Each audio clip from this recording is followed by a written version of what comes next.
Did you find though that the type of property you ended up buying or you ended up looking for was different to what you started looking at? I mean, did you actually always look at apartments despite what that bank person said, or did you find that you were looking for something entirely different originally?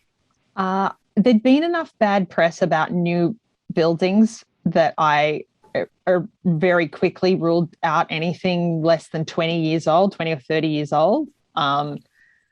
So I ended up looking at that sort of classic Sydney thing of the 3-floor walk up built in the 60s, 70s, and 80s. It sounds like a greatest hits radio station.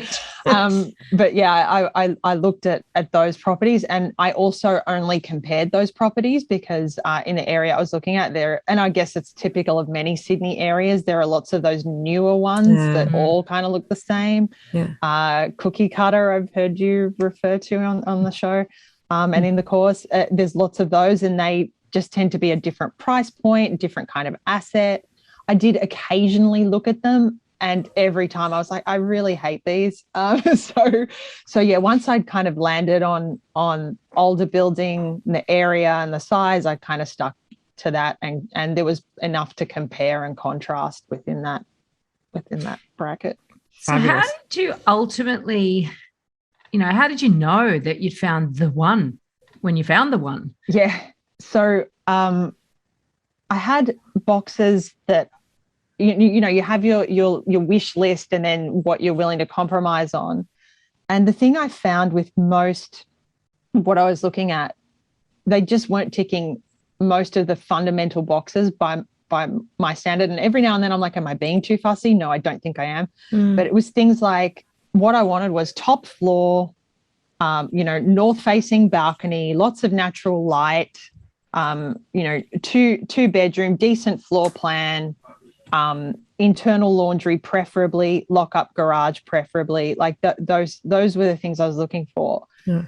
And so many places are like ground floor, no natural light. It's bigger, but there's still no natural light. Or you could climb in this balcony. Do not want that. Doesn't feel secure. There was one place I saw had a courtyard. I'm like, oh, that's nice. I wonder if it's on title. Wasn't on title. Still went for a crazy amount because they timed that one right after lockdown, one of the lockdowns. People wanted space. Yeah, they wanted space. It's like, but it's not on title, y'all. And that was another thing that I just knew nothing about before I did the course, but like always checking what is on title, what is not on title. So yeah, I mean, I did look at a lot of places that just, and then don't buy on a main road like that other one.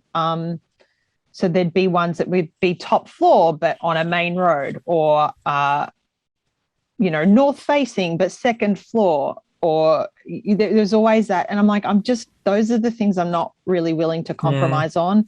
And I know, that process of becoming an area expert, I knew that the type of unit I wanted existed in reality. I just needed it to come on the market. Yes. So when it did, quiet street, 2-bedroom, north facing, decent size, decent floor plan, internal laundry, lock up garage, all of that kind of stuff. When that came on the market, I'm like, okay, I knew that was the one to push for. Yeah, and I'm probably going to have to move quite quickly.